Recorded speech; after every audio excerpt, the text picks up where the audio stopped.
तळ कोकणातील सावंतवाडी तालुक्यातील कुणकेरी गावच्या प्रसिद्ध अविस्मरणीय आणि वैशिष्ट्यपूर्ण हुडोत्सवाला रविवारी हजारो भाविकांनी गर्दी केली होती।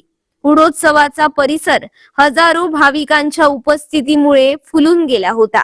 महाराष्ट्रात पंढरपूर आणि कुणकेरी या दोनच ठिकाणी होणाऱ्या या हुडोत्सवातील अनेक लोककला व लोकनृत्यांच्या पर्वणीसह हुड्यावर चढणाऱ्या संचारी दौसारांचा थरार अनुभवण्यासाठी महाराष्ट्र, गोवा, कर्नाटक भागातील हजारो भाविक आवर्जून उपस्थित होते।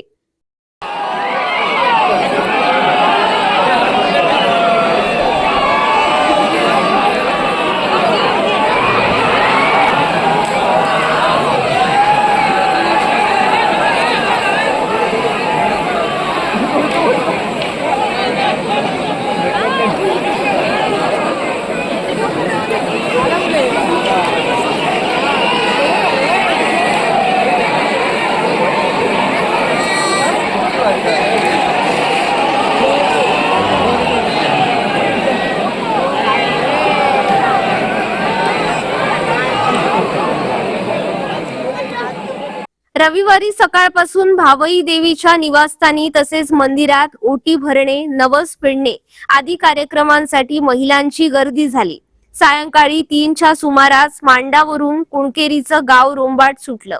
याच वेळी पळसदळा येथे आंबेगाव श्रीदेव क्षेत्रपाल निशाण भेट, त्यानंतर कोलगाव सीमेवर कलेश्वर निशाण या 3 गावच्या अविस्मरणीय भेटीनंतर सर्वजण सवाद्य मिरवणुकीसह भावई मंदिराकडे आले।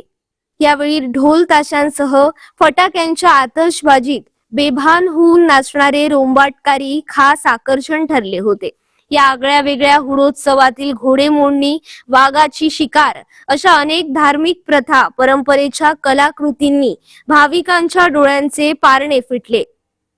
आंबेगाव आणि कोलगाव सह कुणकेरी अशा 3 गावांचे रोंबाट हुड्याजवळ आल्यानंतर सायंकाळी हुड्याजवळ घोडेमोडणी व लुटूपुटूचा लक्षवेधी खेळ झाला। सायंकाळी उशिरा 110 फुटी गगनचुंबी हुड्यावर चढणाऱ्या संचारी दौसारांचा थरार पाहण्यासाठी हजारो भाविकांच्या नजरा हुड्याच्या टोकाजवळ वळल्या।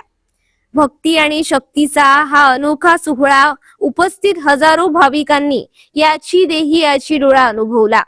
त्यानंतर हुड्यावर टोकावर पोहोचलेल्या अवसारांवर दगड मारण्याच्या पारंपरिक कार्यक्रमानं हुडोत्सवाची सांगता झाली।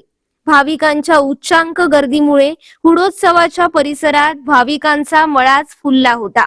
कुणकेरी गावच्या या महाउत्सवानिमित्त संपूर्ण गावात उत्साहाचं वातावरण होतं। या हुडोत्सवाच्या नियोजनासाठी स्थानिक देवस्थान कमिटी, गाव पंच, कुणकेरी ग्रामस्थांनी उत्कृष्ट नियोजन केलं होतं। दीपक गावकर, ओटवणे। नमस्कार। आज आपण श्रीदेवी भावी निवासस्थानी जमलेलो आहोत, जे कुणकेरी येथे परपवाडीमध्ये हे सुंदर देवीचं असं उत्सव मूर्ती इथे विराजमान आहे। आणि आजचा दिवस जो आहे तो खूप महत्त्वपूर्ण आहे। 7व्या दिवशी होळी पौर्णिमेच्या 7व्या दिवशी हा उत्सव साजरा केला जातो, ज्याला हुडोत्सव म्हणतात।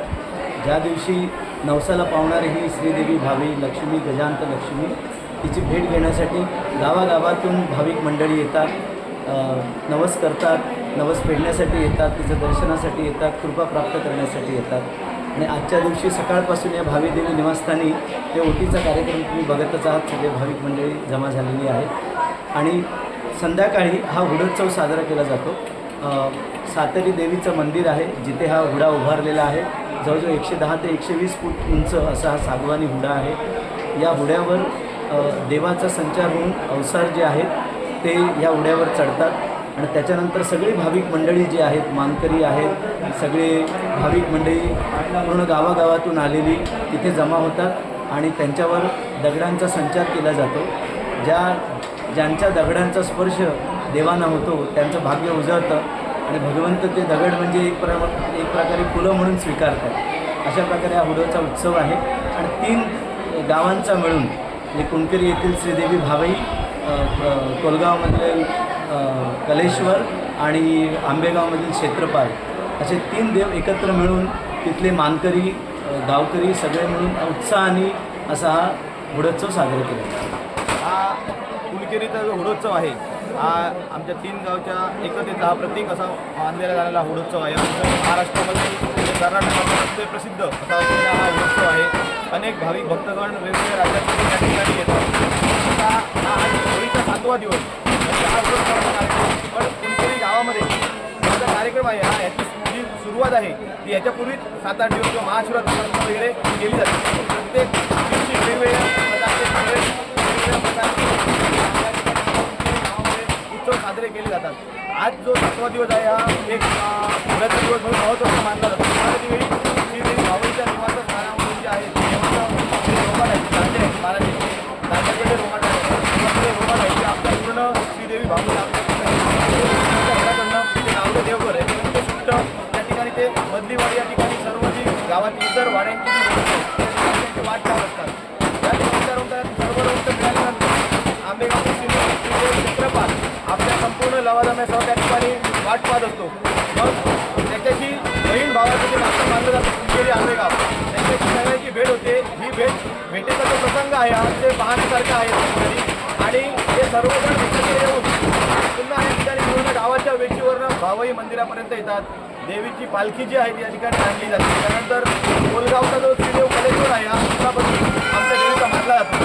मग त्याचाही तोही आपल्या लवाजम्यासह त्या ठिकाणी वाट पाहत असतो. मग त्यालाही या ठिकाणी आणलं जातं. हा श्रीदेवी भावई देव कलेश्वर भावई मातेची पूर्ण पालखी व लवाजम्यासह व सर्व देवतांसह त्यांचं आगमन या ठिकाणी होण्याच्या ठिकाणी होतं.